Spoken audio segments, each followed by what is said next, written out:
यवदा-अकोट रोडवरील poultry फार्मजवळ 6 October 2022 रोजी रात्री 7:30 ते 8च्या दरम्यान दुचाकी धडकल्याने यवदा येथील संजय काळे वय वर्ष 50 व क्रांती संजय पडघामोड वय 20 वर्ष हे दोघेही व्यक्ती गंभीर जखमी झाल्याने त्यांना तातडीने यवदा प्राथमिक केंद्रामध्ये उपचाराकरिता दाखल केले, परंतु दोघांची प्रकृती चिंताजनक असल्याने त्यांना तातडीने दर्यापूर येथे रेफर करण्यात आले असता संजय काळे यांचा रस्त्यामध्येच मृत्यू झाला, तर क्रांती पडघामोड यांना अमरावती येथे दवाखान्यामध्ये दाखल करण्यात आले।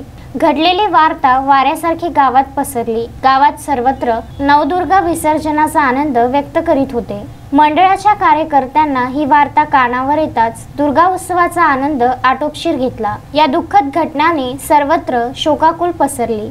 संजय काळे हा मनमिळावू स्वभावाचा असल्याने यवदा नगरीत दुःखाचे सावट पसरले। त्यांच्या मागे पत्नी, 2 मुली असा आप्त परिवार आहे। संजय काळे यांची मोठी मुलगी श्रावणी हिने टिटवे पकडून वडिलांच्या मृतदेहाला अग्नी दिली। हे दृश्य पाहून सर्वांचे मन हेलावून गेले होते। पुढील तपास यवदा ठाणेदार आशिष चेसरे व त्यांचे सहकारी करीत आहे। घटनास्थळी संजय काळे यांची ॲक्टिवा MS27 51 840 ही घटनास्थळी आढळून येत असल्याने नेमका अपघात कशामुळे झाला ही बाब अजूनही गुलदस्त्यात आहे। अनंत बोबडे, विदर्भ न्यूज, दर्यापूर।